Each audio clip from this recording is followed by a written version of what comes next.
African musician ChianoSky is joining me in studio. She has just released her second album, Inferno, and she's here to tell us why it's going to make you want to go to outer space. Hello. Hello. How are you doing? Good. How are you? I'm fabulous, thanks. Now, you have a thing with outer space and aliens. Yes.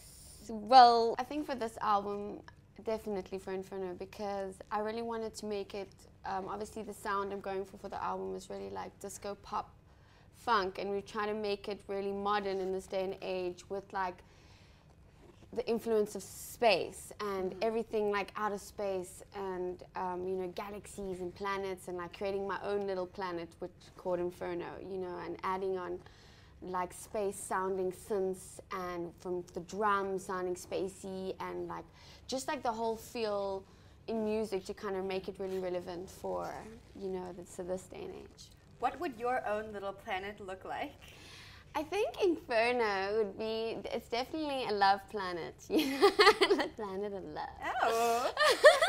You know, definitely, I guess, a red glitter planet, and we're all dressed up in sounds so awesome. glitter. You know what I mean? Can like, I come there? Yes. Okay. You're welcome.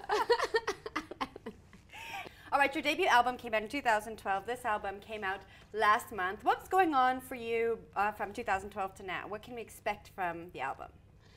I really think, you know, Hungry for me, obviously I was still very young when I got signed. I got signed when I was 17. So, you know, it was also such a new experience for me, the first time in studio, the first time writing an album, and also up to that moment I had written also so many songs already. So everything was kind of there for me, waiting until like, you know, this amazing opportunity came up when I got signed and stuff. And so I think I was still really discovering like myself as an artist and what I'm capable of, and, you know, just going on this in the industry. You know, it's such a crazy industry. And I feel like the first album was also like a very, like a ballad album, like a very listening kind of album, you know, and I think people would say like an adult contemporary jazz, and you know, so I guess now coming on to my next album, I'm a lot older now, and I've experienced a lot in the industry, and I know what music like really excites me, and also the kind of music that I think I want to make right now, you know, and which is like this groovy, fun pop, you know, disco kind of chick, diva girl, you know, that I do want to be. So I think this album is a lot more genuine in the sense of where I am in my life, and like I'm also challenging myself as a vocalist, because a lot of the songs I'm using a lot more ranges than in my first album, and I'm experimenting with sounds and all these different kind of little genres that I didn't do in my first album, you know. So I think it's important as an artist to grow and show that you have learned a lot and you're growing as an artist and you're experimenting. So this album is, I guess, my little experiment of where I feel like I'm supposed to be right now musically. It sounds like really exciting times creatively. Yes, no, it was amazing. While we recorded, you know, it was really, we really took like this whole old school approach, and like even like there's a one song we recorded in the bathroom to get that old school like in the bathroom, like that old school reverb. That's awesome. You know, like they did in the rock and roll days, and like, you know, we would like be jumping on chairs and stuff to like all these, like my producer would make me do all these like crazy little exercises. We'll jump on chairs and like let go, and you know, so it was really like a really freedom space for me to really experiment, and kind of like anything goes, you know, like having that freedom in this album, you know.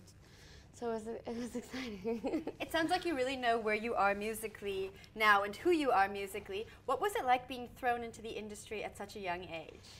It definitely was challenging, you know what I mean? I mean, the one lesson I did teach myself from the beginning is, you know, I have to get through this crazy roller coaster ride, you know, I have to kind of stay realistic in the fact that not everyone's going to like your music, and you know, bad things are going to happen, good things are going to happen, you know, life's going to happen, you know, through the process, and also that you just have to kind of stay passionate and like believe in what you're doing constantly, you know, because there is so many obstacles of getting on stage, and then the audience is one way, and then another stage they love you, and you know, it's kind of an unpredictable industry, you know. So I think I've just always tried to be like really excited for anything to come my way, and to know that it's could go a million ways. You know, you just as an artist need to have your formula right, which is like, you know, being strong as a live artist, being strong in the studio, you know, when you're speaking, reaching out to the fans, you know, being like a normal human being in this whole process, you know, and just kind of enjoying the ride. So it was interesting.